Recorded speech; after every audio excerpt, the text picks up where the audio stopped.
ऐसा जीवन जीना क्या, जीवन नाथ से विमुख होकर जीना भी क्या। जिनके लिए हम तड़प रहे, जिनके लिए वो कोई शर्त रखे कि तुम इस योग्य हो तब हम मिले, तो आप बना लो। अपने में सामर्थ्य नहीं, आप बना लो, अपने लायक बना लो जैसे चाहो। अब धैर्य नहीं रहना चाहिए, धैर्य का बांध टूट जाना चाहिए। और विकल तभी ये सुनते ही तभी जब रुदु सुशरम राजन कृष्ण दर्शन लालसा। अब ये जिनके कोई और हैं वो इस बात को क्या समझेंगे, कोई नहीं है। कौन हमारे हृदय की बात को समझता है। जो उपासक आजीवन भगवान को अपना सर्वस्व मानकर जीवन समर्पित किए हैं और वो हृदय में आ नहीं रहे और हम चैन से रह रहे हैं, इन बातों का मिलान नहीं हो रहा है। जब आपके सिवा हमारा कोई नहीं तो हमारी बेचैनी बढ़नी चाहिए। आप चाहिए, आप आओ, आप जैसे चाहो वैसा मुझे बना लो। आप में सामर्थ्य है, मेरे में सामर्थ्य नहीं कि मैं आपके लायक बन पाऊं, कभी नहीं। अब कुछ समझ में नहीं आ रहा, बस यही है, आप अपने लायक बना लो मुझे, आप मिलो। आपसे बिछुड़ करके, आपसे विमुख होकर के हम इस राजी रहें कि लौकिक वस्तु, व्यक्ति, सम्मान, मान, जीवन, ये क्या नाटक है, क्या है? निकले हैं आपसे मिलने के लिए, आप फुसला के खिलौनों में, तो आप धोखेबाज तो है नहीं ना, तो फिर धोखा क्यों कर रहे हैं? हम धोखेबाज हैं। हम जरूर कह सकते हैं कि हम धोखेबाज हैं, हम कहते हैं हम श्यामा श्याम के, फिर हम संसार में राजी हैं। ये हमसे गलती हो सकती है, आपसे नहीं हो सकती। आप हमको धोखे में मत फंसाइए। आप हमको संसार का प्रलोभन, संसार का मान सम्मान देख के और आप छुपे रहें, ऐसा आपका स्वभाव नहीं है। आप धोखेबाज नहीं हैं। आप धोखा हमारे से आपके प्रति हो सकता है, लेकिन आपका हमारे प्रति नहीं हो सकता। अब हमें राजी नहीं रहना, अब हमें आपसे मिलना है। ये बावरापन आना चाहिए। आप देखो गोपीजनों की भगवत मिलन की तड़पन को देखो। एक एक लता से पूछ रहे, तुमने श्री कृष्ण को देखा? भूमि तू प्रफुल्लित दिखाई दे रही है, मेरे प्यारे के चरण चिन्ह पड़े इसलिए सब दिखाई। लीला अनुकरण श्री कृष्ण का, श्री कृष्ण के लिए जीवन खोज। जब देखा कि नहीं, हमारे किसी भी प्रयास से नहीं हो पा रहे, तो सब मिलकर ऊंचे स्वर में रोने लगे, हा कुंज बिहारी। उसी समय भगवान प्रकट हो जाते हैं। हम हृदय में पुकारे, अब हमारे पास समय नहीं है। आप लोग अच्छे से समझ लो, समय नहीं है, बहुत कम समय है, कुछ नहीं। ये जितना कुछ, ये भुलावा केवल भगवत प्राप्ति में बाधा के लिए है। एकमात्र जीवन का लक्ष्य ये तरंग समुद्र में लीन हो जाए, अलग अस्तित्व नहीं रहना चाहिए।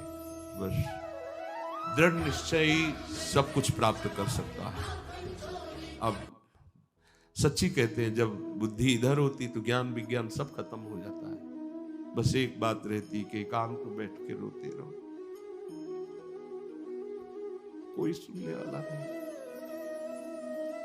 कहां जाए, किससे बात करे, कौन हमें हमारे प्रभु से मिला दे, कोई नहीं। वो एक ऐसी हृदय की स्थिति होती, कुछ समझ में नहीं आता। तन मन के बिछुरे नहीं, चाह बढ़े दिन रहे, कबहू संजोग न माने।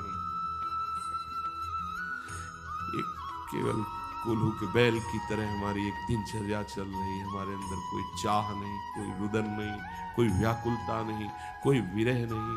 तो हमारा जीवन क्या जीवन है, क्या जीवन है? समय से खा लिया, सो लिया, जग लिया, फिर वही दिनचर्या। फिर तो अंदर क्या हो रहा है, अंदर क्या, अंदर हम उनके लिए कहाँ तड़प रहे हैं, कहाँ व्याकुलता है। तो बहुत सावधान रहे, निरंतर भगवत चिंतन और राजी होना बंद कीजिए। हम प्रभु की बात अंदर की उनकी कमजोरी बता रहे हैं। तुम जहां राजी हो इसलिए वो चुपके से छुपे हुए तुम्हें देख रहे हैं, और जिस दिन तुम राजी नहीं रहोगे किसी भी वस्तु, व्यक्ति, स्थान में, तो वो इतने कमजोर हैं, इतने प्रेमी हैं कि वो छुप नहीं सकते, नहीं छुप सकते। जब तक हम राजी हैं तब तक वो छुपे हुए हैं। नहीं, अति उदार विव सुंदर सुरत शूर सुकुमार, वो नहीं छुप सकते। अब हमको उनको छुपने का समय नहीं देना है। अगर हम कहीं भी राजी हैं तो छुपे रहेंगे, अगर हम कहीं राजी नहीं हैं तो बस एक बार हृदय में वो आए तो जीवन का सब काम बन गया। एक बार इनका प्रादुर्भाव जहाँ हृदय में होता है, बस जन्म जन्म की मलिनता मिट जाती है, जन्म जन्म के दुख मिट जाते हैं और भगवत प्राप्ति हो जाती है। यही जीवन का सार है। नाम जप करो, संसार के भोगों की तरफ मन जा रहा है उससे लड़ो, राजी मत हो। राजी होना मृत्यु है। संसार की किसी भी सुख में, पद में, मान में राजी होना साधक की मृत्यु है और ना राजी होना ही अमृतत्व है। हम अब नहीं राजी हो सकते। कोई भय मत रखो अंदर, पीछे जो हुआ सो किशोरी जी जाने। कोई भय नहीं और कोई प्रियता नहीं, कहीं कोई प्रियता नहीं, केवल प्रियालाल। इसी जन्म में भगवत प्राप्ति, बहुत जल्दी भगवत प्राप्ति। ये सारे सिद्धांत बुद्धि को थका करके त्राहिमाम बोलने के लिए है। जितने शास्त्रीय दौड़ भाग सिद्धांत है ना, वो इसी के लिए। हार गया, अब हार गया, अब मेरे बस की नहीं रही। बस यहाँ से शुरू होता है प्रेम मार्ग, आत्मसमर्पण। वो श्री जी की कृपा से आप देख लो आत्मसमर्पण कितना है आपका। और बस अब बहुत जल्दी हमें प्रिया प्रीतम चाहिए, हमें और राजी नहीं होना। प्रिया प्रीतम अंदर की बातें जबान से मत बोलो। भले अभी कहाँ हैं इतने लोग, अपने को साधु मानते हैं, तपस्वी मानते हैं, साधक मानते हैं कहाँ? स्थिति कहाँ है? जरा देखो, जरा देखो। कभी पश्चाताप होता है, कभी जलन होती है, कभी रोना आता है, कभी एकांत में तड़पना आता है, कभी एकांत में गुस्सा आती है। दूसरों के ऊपर नहीं, अपने ऊपर नहीं, प्रभु के ऊपर आती है। क्या आप इतने महान हो, आप इतने सामर्थ्यशाली हो, आप हमारा इंतजार कर रहे हो कि हम कुछ, हमारे में क्या सामर्थ्य है कि हम, आप देखो, आप देखो। कभी कभी लड़ने का मन होता है, लड़ना चाहिए। किससे लड़े? जब प्यार आपसे है तो लड़ाई भी तो आपसे है। आप अगर छोड़ते रहेंगे ऐसे कि आप चढ़ के दिखाओ, आप चढ़ के दिखाओ, तो हम तो कभी नहीं चढ़ पाएंगे। अगर आप पकड़ लें तो कौन सी ऐसी चढ़ाई है जिससे चढ़ा ना जा सके? एकांत में कभी इनसे ये सुनते हैं। देखो अभी सुना आपने, ये अंदर के विचार देखते रहते हैं। हम अंदर के विचार संसार के प्रवाह में से बहते चले जा रहे हैं कि कभी इनसे बात ही नहीं करते। सब खत्म हो जाता है, बुद्धि लड़खड़ा जाती, कोई ज्ञान विज्ञान काम नहीं करता। ऐसा लगता है सब बोलना व्यर्थ है, ये मिलना जुलना व्यर्थ है, ये प्रश्न उत्तर सब व्यर्थ है, ऐसा लगने लगता है। वो तो श्री जी सामर्थ्य देती तो सब होता है कि बस ऐसे शांत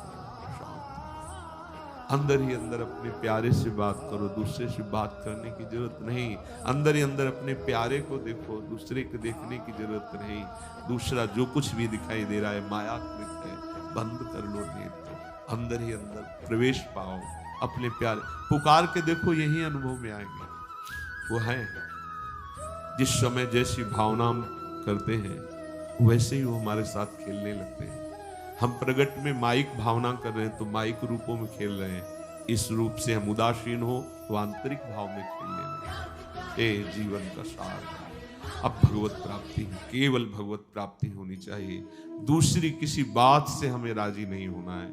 और फिर हम वहीं आ गए जहां से प्रारंभ कर रहे थे कि इस दुष्ट मन की चाल को देखते रहना, ये आपको संतोष प्रदान करने के लिए विषय देगा, आप भोगना नहीं तो यही मन आपको ऐसी परिस्थिति में फंसा देगा। इसलिए निरंतर नाम जप और अपने चित चोर को चित में देखने की चेष्टा करो।